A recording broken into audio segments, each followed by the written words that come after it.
This year's legislative session left a lot of unfinished business and unanswered questions, and State Senator Gina Walsh has a lot to say about the road ahead. The Bellefontaine Neighbors Democrat joins us on another edition of Politically Speaking. 9, 8, 7, 6, 5, 4, 3, 2, 1. I think that is fair to As I say. say, hands to kiss and babies to shake. But I think my record speaks for itself. That's a really good question. Hello and welcome to the Politically Speaking podcast. I'm your host, Jason Rosenbaum, a reporter with St. Louis Public Radio. Joe Mannis is still having a great time on the East Coast vacationing, so my special co-host today is Tim Lloyd, reporter, St. Louis Public Radio. one of the producers of the very, very, very good We Live Here podcast. Thank you. And joining us again for the second time, our special guest today. Gina Walsh, senator from the 13th Senatorial District. Would it be fair to say you're the pride of Bellefontaine Neighbors? No, I would say that I'm one of the worker bees of Bellefontaine Neighbors. The worker bees of Bellefontaine Neighbors. Welcome back. One of the great things about having a returning guest is we don't have to spend 10, 15 minutes recounting your life story. We could just jump into issues. And I think we have a lot to talk about today because a lot has happened, I think, in the 2 years since we last had you on the show. Just a little bit. Has it been 2 years? It's been about 2 years. Wow. Yeah. Time passes pretty quickly here. Yeah. But the big thing that happened over veto session was an issue I know is near and dear to your heart, quote-unquote right-to-work legislation. I know you probably call it right to work for less or the worst bill ever or something like that. It did not get overridden, but the fact that it even got to the point where it was at a veto override, did it surprise you that it made it to Nixon's desk to get vetoed? You know, we had relied heavily on the governor's veto pin on that issue, and we always knew there was a very good chance that would happen. I mean, if you do the math, you have to look at the makeup of the legislature, and the math is not on our side. So it didn't surprise me, but I was very disappointed. Did it surprise you, though, that when the vote happened, there was not enough votes for an override in either the House or the Senate, yet they still used the previous question to kind of get it to Nixon's desk? And the thing that surprised me about it is a lot of people who are in the Senate now were in the House in 2007, including yourself. They knew what happened when they used the PQ during that time. It caused the Senate basically to shut down.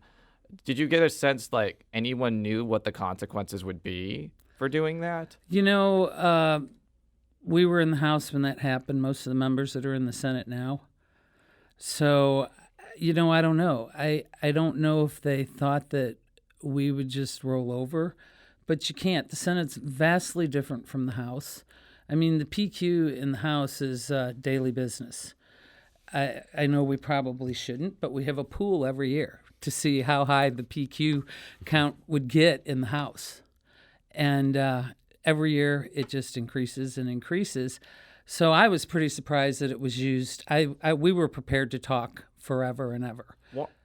Why do you think that this issue came to the forefront now when the path to implementation for right to work is so difficult and the bar is so high?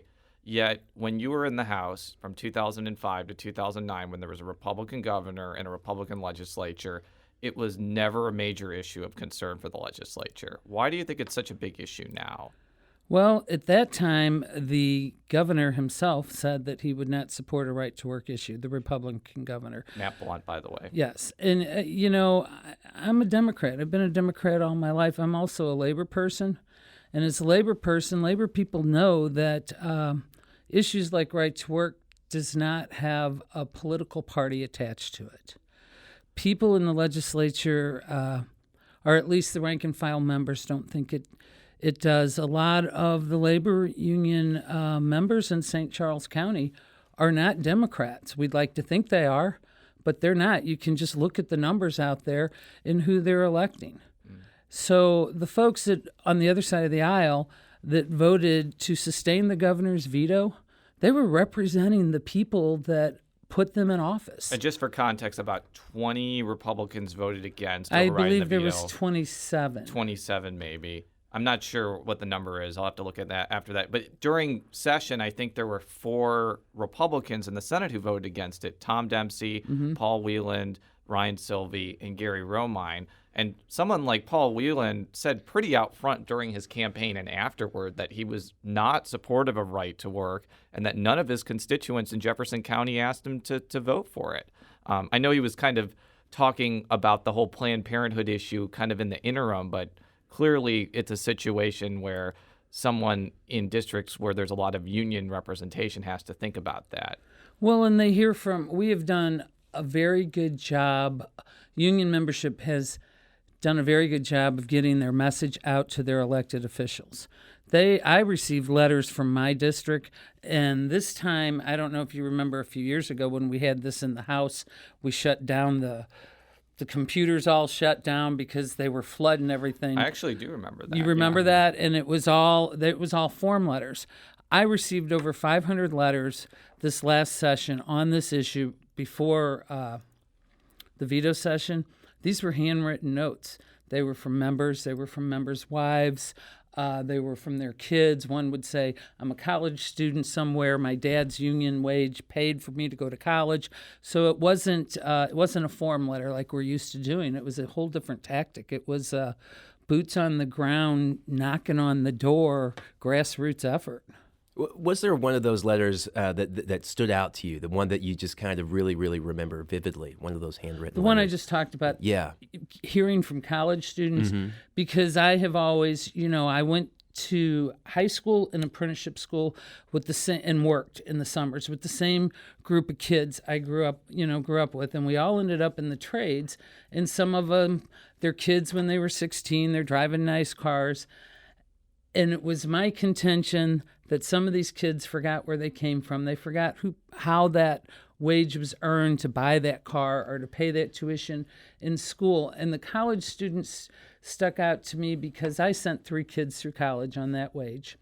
And every time they walked out the door, I made sure when they went back up to school that they had a stack of voter registration cards. Because it's very important to me. I don't care who you vote for. I don't care where you vote from. But please do it. It's the only thing you can do for free. And when the college kids get it, that's our future. When those kids understand it and they're ready to move forward, and they're not kids, they're young adults, and they're ready. When I heard from them, that was the most to me. Or the senior citizen that says, my husband is on all these chemo drugs. That is one worry I don't have because I have a good health insurance plan that's paid for through the bargaining unit. Let's just refresh, though, for a second and explain to people again why, from the union perspective, right to work would be such a bad thing. Well, you can equate it a bunch of different ways, but the 3 of us are in the room right here, sitting here at the mics, and Jason and I decide we're going to be in the union. You, Tim, decide you're not going to be in the union, but you're going to have the same protections. You're going to have the same contract as Jason and I, and you're not going to pay union dues. It's a free rider system. That's just for our listeners, and I usually have Joe explain this because I can't really explain what right to work is. But basically, if you are in a job where people have voted to organize, currently, if you don't want to be part of a union, you still have to pay dues so they represent you. Right to work would be a situation where if you don't want to be part of a union, you don't have to pay dues anymore. Correct. So, the proponents say it's a way to bring more jobs here. It's an economic development tool. I'm sure you've heard all the proponency of it, and I'm sure you have a snappy response to all of that. Well, and I have heard it, but write down Cattlemen's Association. You cannot sell a piece of beef in this state if you're a cattleman without being a member of the Cattlemen's Association. So how is that different than being a member? To me, that's a labor organization. Mm-hmm. You can't get anything for free. You have got to pay for the services you receive. And when you reduce those services, it eliminates the ability to negotiate a contract, get health benefits, retirement. Most people are going to 401k programs now for retirement. I have a defined benefit plan, and that is how I run my household on that. I don't have to rely on the ups and downs of the market. Mm-hmm. And those are benefits that are slowly going away. And in right-to-work states, they don't have them. In right-to-work states, women make over $200 less a month than their counterparts in states that have, union states. Is it because, though, many of those states are in the South and the cost of living is just generally lower than non-right-to-work states, which are typically like New York, California, Illinois, those types of places? No, I don't think so. A lot of them are in the South, but Oklahoma, yeah, they're all south of the line, but I don't think so. I really don't. You think it's more because the fact that the unions aren't as strong, they don't negotiate better wages than states. Well, look that are at Tennessee. Yeah. How many did that car plant over there? Was it I don't even know what kind of car plant it was recently in It the was, last. I don't know, hovercraft. Yeah, it doesn't. Company No, or it something. was a foreign car maker. Was it Volkswagen, maybe? No, I don't know, but they came. Fiat. Yeah, Sorry, Fiat. They came this close. They were within. I don't know. Not many votes of organizing. I passed that plant, by the way, on my way to Florida. Yeah, on my way to vacation this year, and I thought about that because I drove down there by myself. But it's amazing to me that African Americans in this state are more likely to be union workers, and they make 13% more than their counterparts in other states.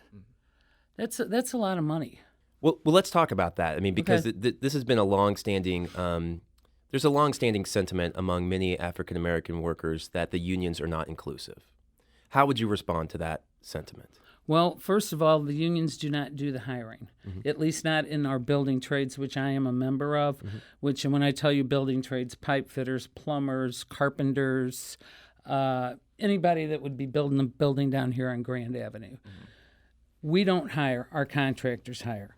Now, what we provide to our contractors is a product that can go out on the street, put out on the job, somebody that can go right to work tomorrow. We educate them 4 and 5 year apprentices. The one I participated in was 4 years, some of them are 5. Jeff Abusi, who is the president of the St. Louis Building Trades, has developed a program called BUD, Building Union Diversity. And ironically, BUD rolled out... Like maybe I don't know, a month after Ferguson no, happened? it was before. It was before. It was before. It was rolling out then, and then everything happened, and it looked like it was a knee-jerk reaction to that, but it really wasn't. It was already on paper. They were already recruiting, and I think they've graduated 3 classes. I know several of them have ended up in the Painters District Council. Some of them have ended up in the plumber and pipe fitters local. Probably some of them ended up in the carpenters local. And what the program did was it took minority men and women, which, is important to remember that there's a segment of, I belong to a group of women construction workers. It was hard for them to find work. And they're often forgot about it, and they're good workers. They're good at their trade. If you remember when they did the Highway 40 thing, they recruited a lot of women to work on that highway. Well, when that was done, the contractors laid them off, and that was the end of it. We have got to figure out a way to have our contractors become more inclusive, and I think they're working on it. But at the end of the day, we also have to remember that these are people who are in business, and I really don't think that they care what you and I look like. They want a product. They want somebody to go out and deliver their product. And they see numbers and they see results. But could the union? I mean, you were talking earlier about the collective power of the unions in the state of Missouri. So, could that collective power be used to push contractors to be more inclusive when they're looking for who they hire from the union? Well, I think that happens every day in the St. Louis area. I think that the building trades here is working hard to do that. He's included them in the BUD program. And somebody has to, I think his collaborative there, somebody has to pay for this program. You can't just find these people and then send them to the apprenticeship programs. It's still a cost. And many of the contractors and the apprenticeship programs are joint programs now, where the contractors have to agree to this. They have to agree to allow these folks to come into the school. They have a say in what happens in the schools. Now, when I started out 35 years ago, they were strictly ran by the locals. There was very little contractor participation, and we funded which we still do, we fund our apprenticeship schools through union dues. So for every hour I worked, at the time I retired, I think it was 3 cents of every hour I worked, went into the apprenticeship program to pay for the education of the rank and file members coming up behind me. That was 3 years ago. It's probably somewhere south of a dime right now, I'm sure. But and we were always very proud of that fact that we educated our own and we paid for their education. We trained them. They take history lessons, labor history lessons in the school my daughter goes to and where I went. When I started out in apprenticeship school, it was a room about the size of this and your booth over there. And it was in a garage off Page Avenue. No kidding. I take it the digs are nicer now. But I think the reason they're nicer now because we've invested in the metropolitan area and the workforce here. And we've come into this next century with ingenuity. But why do you think, though, I just want to ask one more question, though. I mean, why do you think that there is this lingering sentiment that unions are not inclusive when it comes to minorities? Because everybody would like to have a union job because of the pay that goes with it. But there's not enough jobs out there anymore. It's a dwindling market. And it's easy to pick on the guy that you can see. Do you understand what I'm saying? You don't see the contractors. You see the guys out there on the job site. You see the guys that are swinging the hammers and bending the iron, the guys that are putting in the HVAC systems. You don't see their bosses. You don't see the guys that are hiring them. You see the men and women on the job site, and they're the easy target. They're the ones, I mean, what labor unions pour into this community in the city as far as philanthropy. Wow, I did that. That word is one of the most philanthropy. Difficult. Yes, it's almost as hard as minimum. I can do minimum real well. I've done like 40 stories on the minimum wage, and I always have trouble saying minimum. But continue. But nobody talks about that. Nobody sees that. I'm getting ready to. I believe it's Saturday morning. I'm going to go to the training facility. I think of the plumbers and pipe fitters and speak before they go out and do heats on. Are you familiar with that program? I am. Yeah. They're doing heats on Saturday.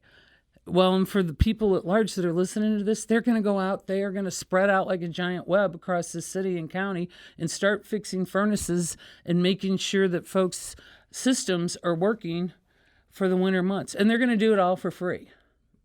Now, they have partnerships in this now, but when these programs started out, we were out there by ourselves. We just did this because it was the right thing to do.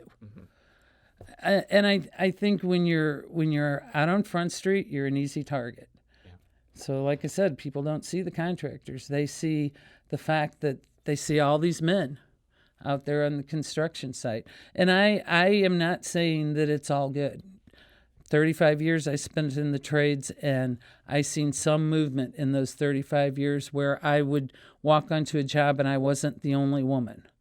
Now it's getting more common, but I would forever just go in and do my work, want to get in and want to get out, because there was none of my peers were there, none of my counterparts, and I was treated quite well. I learned a very good craft, and I was taught by the folks that came before me, but they were all men.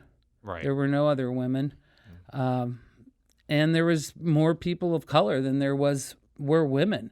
There's not very many women in my trade now, but there's a lot more than when I started.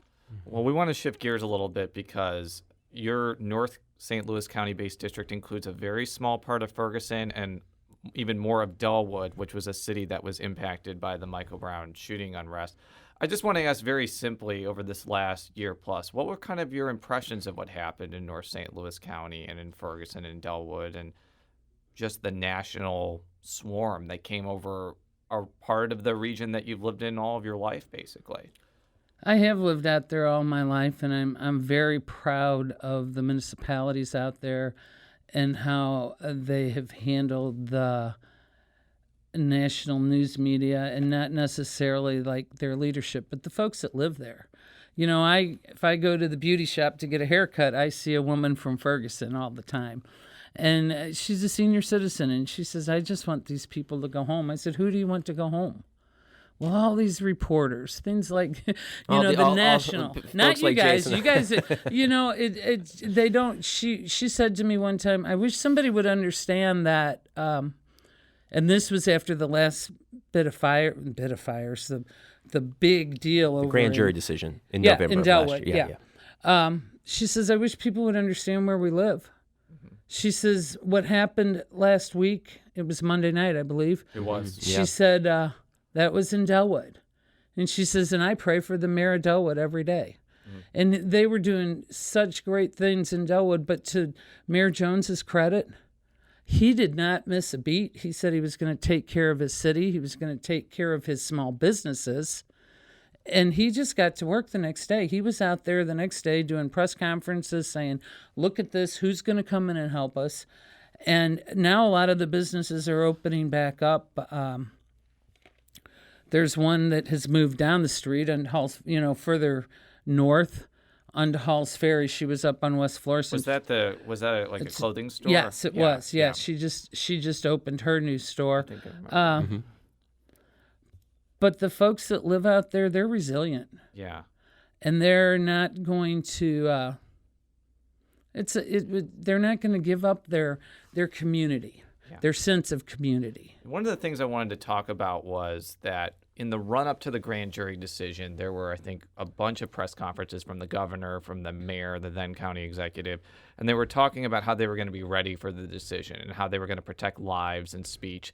And I believe he Businesses said and property, yeah. And what ended up happening, as everybody knows, is when Darren Wilson was not indicted, many businesses were torched, including many in Dellwood, even though Dellwood had, I think, very little to do what was going on in Ferguson. There was an entire stretch of businesses that were completely destroyed. And, a lot of people, including us, asked the governor, you gave an implicit promise to these businesses that they were going to be protected. We actually asked him about this in February. If somebody asked him, would you have done anything differently? Here's what he had to say about that. When you have that level of gunfire, when you have that level of activity, there is nobody going to run at that. What you need to do is make sure that the two pillars that we operate under the entire time, speech and safety, are where your focus is. And on speech, I don't think anybody in the world thinks there was a lack of free speech this summer and into the fall in the Show Me State. And as far as safety, the fact that no other lives were lost, no one else was shot, and that we were able to make it through a very difficult situation with that level of discipline, I think is important. Okay, I understand what the governor is saying there. I know that nobody wanted a situation where the National Guard was firing at people and potentially killing them. But again, the governor did give this implicit message to Missouri that businesses were going to be protected. Some of the businesses had insurance, but some of them didn't, and the owners put their life savings into them. I'm sure you've heard that yourself. Let's remember, too, this was not the first round. This was not the first time some of these businesses had experienced looting and fires. So how far does the insurance go? Probably not very far. Yeah, not very far. Not a second time, not a third time. I sat and watched this from my living room. I was so disturbed because if we're going to be protected, you would think that you would see, the part that really upset me and worried me was I seen the fire protection districts out there, the firefighters. Nobody but the firefighters. These guys don't carry guns. They don't wear Kevlar vests. If you tell somebody you're going to protect the businesses, wouldn't you think, knowing this was happening, that you would have seen a presence? Right. I'm not necessarily saying that people had to stand there or that the National Guard had to stand there with their weapons drawn, but some kind of presence. There wasn't even a presence. Because they were in Clayton. They were Yeah, in Clayton. they And were that's in my Clayton. yeah. Let me ask you But- this. I mean, has the governor? He had said that both before the grand jury decision and after the grand jury decision in November of last year, that he was going to. The plan was to position the National Guard around "quote unquote" static locations. Have you received any information from the governor's office about why those businesses were not included on a list of static locations, and businesses in Clayton were? No. And I don't, you could define static locations to me all you want, but if it's right there where everything originated Wouldn't those be static locations? Wouldn't those be the businesses that we want to protect? Because what I've seen in Clayton was peaceful protest. You know, we had two different things going here. We had a group of people exercising their right of free speech. Mm-hmm. And then you had a group of people that wanted to burn and pillage businesses in the community. And that's what was going on in my community. That's what was going on in Dellwood that night. And I was just astounded, and to see firefighters jumping behind these pumpers, fear for their life, and then they leave. It was too little too late. They were fearful because the National Guard wasn't there to protect them. No, and people were shooting at them. You know, common sense tells you if somebody's shooting at you, you get. Yeah. Yeah. And, you have to remember, too, Jason, I served almost 3 months short of 10 years on the Riverview Fire Protection I do remember that. Board. So I'm seeing guys that when they started out as young firefighters, middle-aged firefighters, now that I know, people that I know. And I'm worried for their safety. And I kept shouting at the TV, and where's the protection? Where, as everybody else did. I'm getting the subtext that you weren't very pleased with how the governor responded to the unrest. Is that fair to say? Absolutely, and I don't think anybody was pleased that lived out there. I've lived out there all my life. And you have a reasonable, you should have a reasonable expectation of protection in your community. And that was completely absent. Do you have any sense of whether or not the legislature or anyone else will really be able to get a satisfactory answer from the governor's office? Because there was a committee formed, but I think they only met like twice or something like that. And I think that I get that when they form committees, especially since it's Republican-led, a lot of them have political overtones. A lot of them are trying to like bash the governor. But it seemed like there were some real questions here, and it just didn't seem like there was more. There should have been probably more hearings on this. I was on that committee. I think we had 2 or 3 hearings. Some of it was politically motivated. There was a lot of legitimate questions asked. I mean, we had from one of the municipalities, and I'm not sure which, maybe Calverton Park. Mm-hmm. We talk about the buildings that burnt and the businesses and the lost revenue. Some of the things we don't talk about was the taxpayer dollars that were extra taxpayer dollars that were spent on overtime for police protection, fire protection, money that these municipalities don't have, lack of transportation. We talked about that before when we were talking about folks getting to work. We're talking about folks that rely on buses and Metrolink and things to get from point A to point B. So when you burn everything down, there's the people that lived there had nowhere to go. One of the businesses that stayed open on Chambers was a meat fair, and they managed to make it through there. But if they would have, people were coming into meat fair saying, "Oh, thank you for being open," because that was their source. That was where they went to get groceries because they could walk there. Yeah, I know that that's a little in the past, and I think that the big thing that's in the future is the Ferguson Commission report, which had a lot of policy recommendations. It was kind of drawn up by Governor Nixon. But you're in the legislature now. You went through a year where they passed a major municipal court bill, but not a whole lot else. It was a group of issues, I think, that you were engaged in, but you probably saw that they didn't get a lot of traction in the legislature. So after the Ferguson Commission report, do you see any change in the mindset of your especially Republican colleagues, that there's going to be a focus on some of the things there? Now that the report is out, I hope we listen to it. I hope we go back in January and listen to it. A lot of the school districts are doing things over there now that they have recommended. When you take a group of your segment of your population and say, we are going to give you affordable housing, we need fair housing. Not just affordable housing, because when people say we're going to give you affordable housing and they put you in a 4-story block, that's not fair housing. The people that live in my community where I live, 631, I believe at one point it was 631, 36, 37, and 38 had the highest rate of home foreclosures in the state. A lot of vacant homes. Why couldn't we do something with those homes? And make them somehow figure out a program to make them available to folks that want to raise their kids in a community like that. Because that is a part of the Ferguson Commission, affordable housing. yeah. So it's But not we have affordable housing. We need fair housing. fair housing. There is a difference. Yeah. Well, let me just ask you this question. I mean, you've been in the legislature since 2002. Do you get the sense that outstate legislators, whether they're Republican or Democrat, truly care about these issues that were raised in the Ferguson Commission report? I do. I don't think they understand them, and any better than I would understand anything going on in a rural community.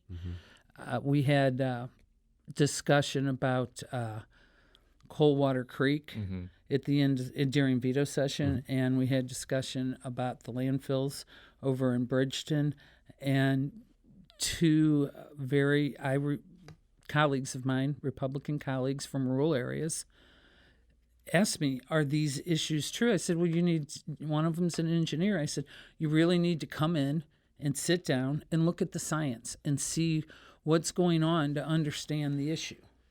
So no, I think they do. They don't understand it, but I don't think that they're going to turn a blind eye to it either. Well, how does that translate, though? I mean, into political will to be able to take on some of the things that were listed in the commission report that really can only happen at the state level? Well, I hope that we start implementing what came out of that report. Metrolink expansion, that would be a great place to start. But I don't know that people have talked about that for a long time. Oh yeah, but if you, a long time if before you can Ferguson. move people from South St. Louis County to North St. Louis County and across the city of St. Louis, that's half the battle right there. Right. If people can get to work, they're going to go to work. Is there $1 billion in state funds that can pay for that? Well, I don't know if you read the paper this morning, but I read the headline, so I don't think so. So the answer is no. It would probably be a lot of federal money, Yeah. but I'm sure that there would be an expectation to be local and in a rare situation, maybe state. But And wouldn't they'd it be great? I mean, it goes from downtown south. Wouldn't it be great if it went to Florissant Valley Community College? I'm sure it would. I mean, just think of what, they've got that training facility over there where... Which we should say is actually where the Ferguson Commission report was unveiled. Absolutely. Yeah. And they had a lot of their meetings there, too, I believe. But I know whenever they did a press conference, they did it from there. Yeah. But that would be a great spot for the Metrolink to go to. I had one of my daughters had to take a math class one summer in the interim from school, and for her to get to Florissant Valley from Bellefontaine Neighbors, which was about 1.5 miles, 2 miles, over an hour, to take public transportation.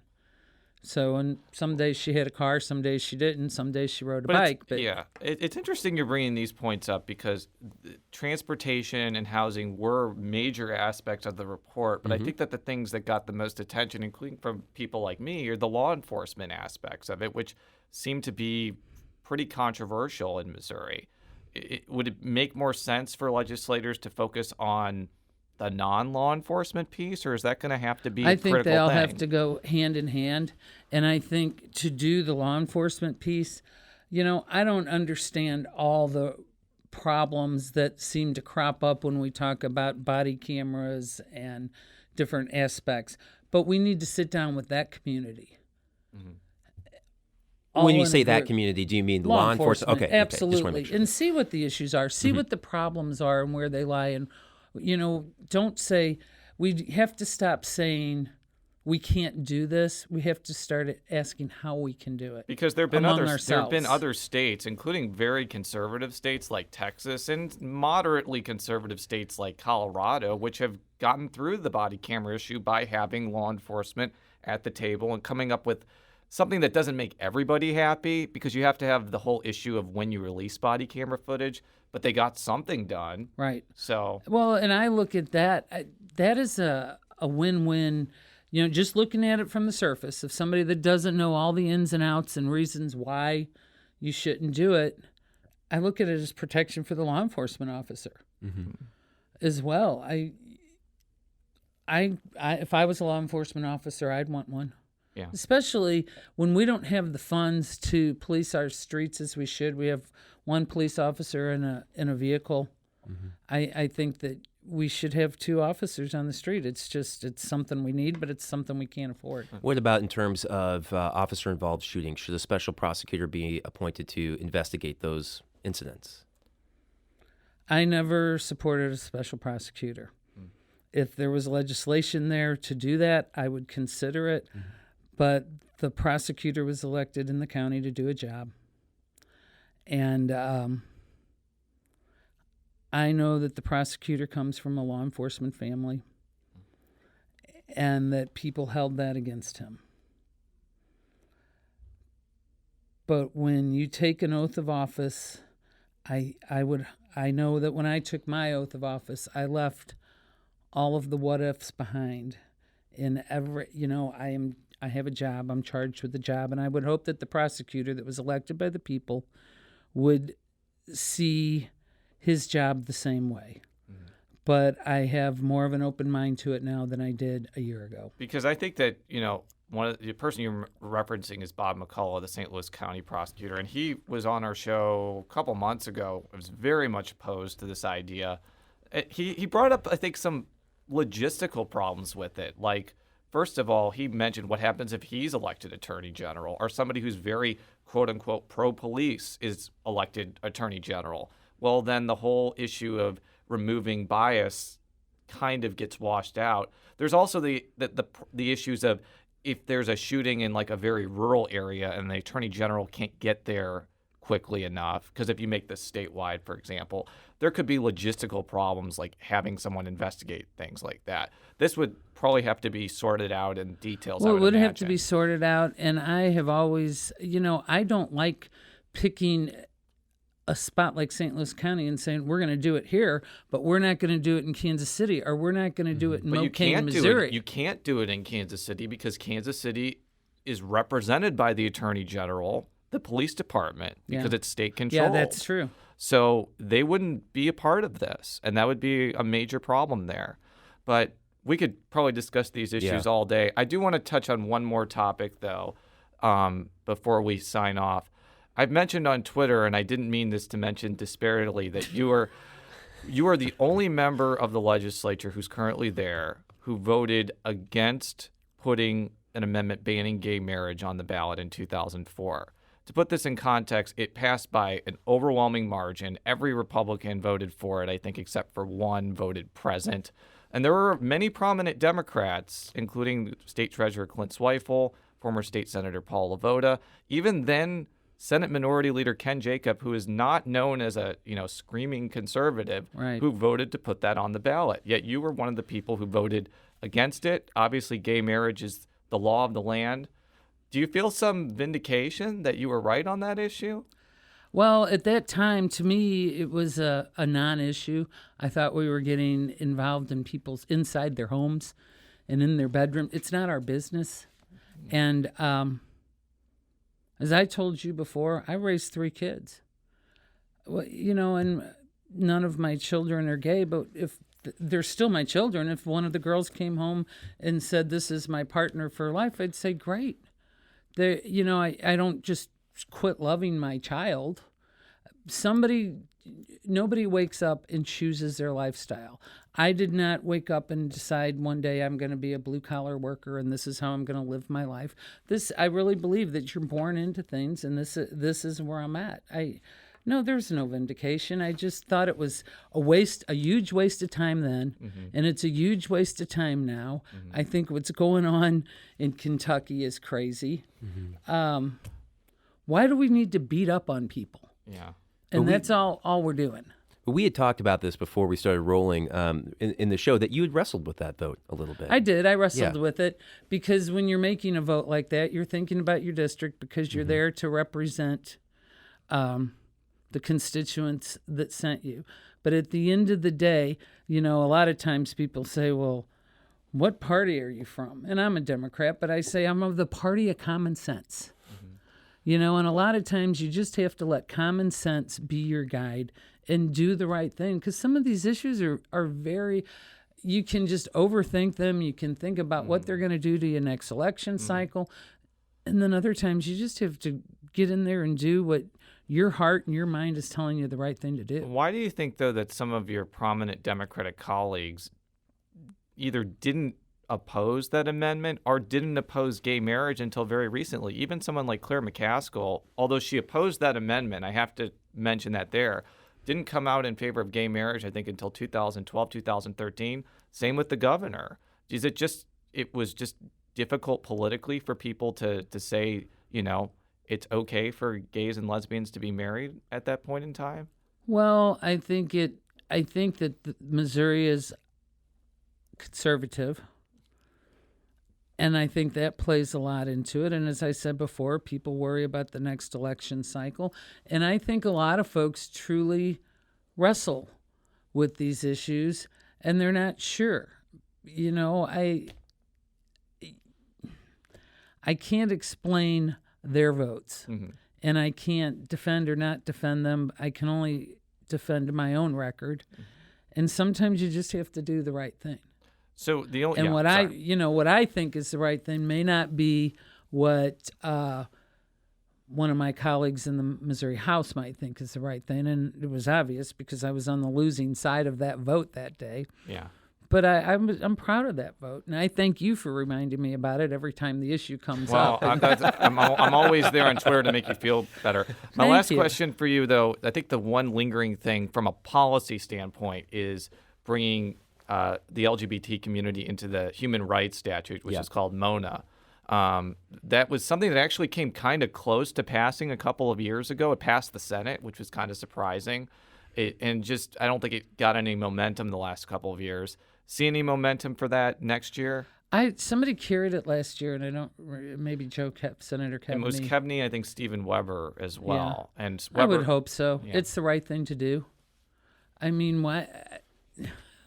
As I said before, I don't understand why these are difficult issues. They're common sense issues. Everybody deserves protection. Everybody deserves to feel like they feel protected in their home. Not think about it. I don't know where you live, but do you go home and do you worry about when you get out of your car, getting from point A to point B? Tim and I kind of live very close to each other in Southwest St. Louis City, and I don't think that's a huge concern, but it's in the back of my mind. But there's places like that in our metropolitan area, lots of them, and some of the places I shop, I'm very aware of my surroundings. One of my daughters still lives at home, and I tell her, pay attention to where you're at. Why shouldn't everybody have the same protections? At work, you should never lose your job over your lifestyle. That's nobody's business. But today, it still happens every day in this city. Every day.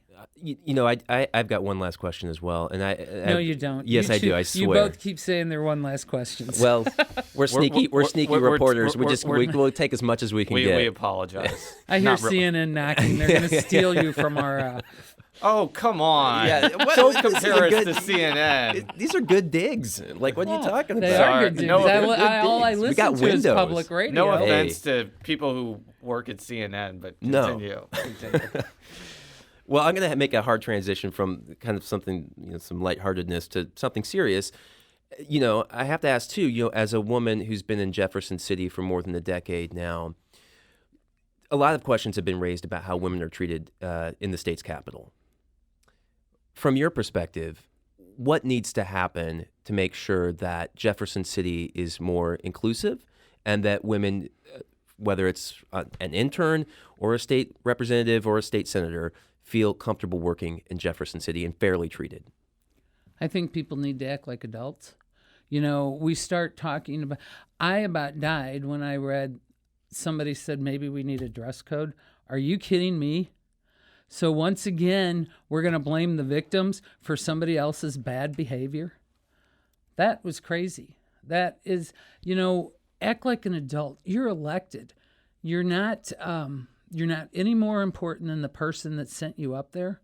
So you're sent up there to do a job. And so the way I run my office is that my whole constituency is sitting in there every day, watching what I'm doing, because it's not our offices. That's the one thing we forget when we go up there. Those aren't our offices. My office is the office of the 13th District. And I made a statement when this all happened that I wouldn't want one of my daughters up in Jeff City interning at the time.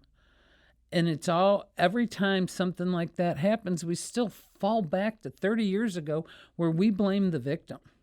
So we have to stop victim bashing for one thing, and we have to step up to the plate and act like adults. These are common sense things. My office has strict rules for interns. My interns do not have time, and they do not go out with me at night, but they do not have time to go to events in Jeff City because they're working on constituent issues, and they're there to learn. And that's how every office should be, and I will tell you that most of them are. And it's like anything else. When there's bad apples in the bunch, that's what sells newspapers, and that's what you see, as you should. I'm not saying that you shouldn't, Tim, because I think I gave you a look when you brought that up. Right. We don't sell newspapers. We don't sell newspapers, but the sentiment. You get the sentiment. And these things are newsworthy, as they should be, whenever any wrong is done to anybody in our society. And for these young women not to come up there to their capital with the same expectation as their male counterpart is nuts. Well, I mean, I get what you're saying as far as that, as I understand it, correct me if I'm wrong here. I don't think we need any new rules. Yeah, I mean, you're talking about... I don't think we need any dress codes. I think people need to act like adults. But you're talking about changing the culture in a place that's been a certain way for a very long time. How do you begin to kickstart that process? Well, we're going to try, because both chambers have already started implementing rules for next session. And I hope that when they're finished with they have committees that are working on this. When the committees are finished with their work, that they're rules that address behavior of the members, not the interns. You have to understand that when these are still college students, these are still young people coming up someplace that they've never been before. And it's like Christmas, but you still need rules. You still need to adhere to the rules, but we need rules. The elected officials need rules to follow and guidelines to supervise these folks, because somebody's sending their kid to us to help educate them. Do the universities have more responsibility in that as well? I mean, to make sure that I think whenever it's a partnership. I think it's a partnership because most of my interns have come, well, I think all of my interns have come from either Westminster or Truman.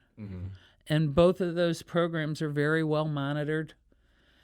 I can't speak to the other universities and how they do it, because I believe every program is different in how they supervise it. Excuse me. But I really think that we need to have a stronger partnership with the universities. We'll have to end it there. Yeah. Thank you. We did have more than one more question, apparently. We're Very astute, we're very media sneaky savvy. people. Thank you again for joining us. We'll have to have you on a third time so you can join the very exclusive 3-time Politically Speaking Club. Is anyone? Oh, yeah. Scott Sifton, Joe Kebney, John Deal has been on 4 times. Nobody wants to be part of that club. We digress. Thank you for doing this. For all of our stories, stlpublicradio.org. Follow me on Twitter, Jay Rosenbaum. Follow Tim on Twitter. Yeah, I'm on Twitter too, Tim S. Lloyd. And you're on Twitter as well? At Walsh Gina. We'll be back next week. Until then, so long. Take the money.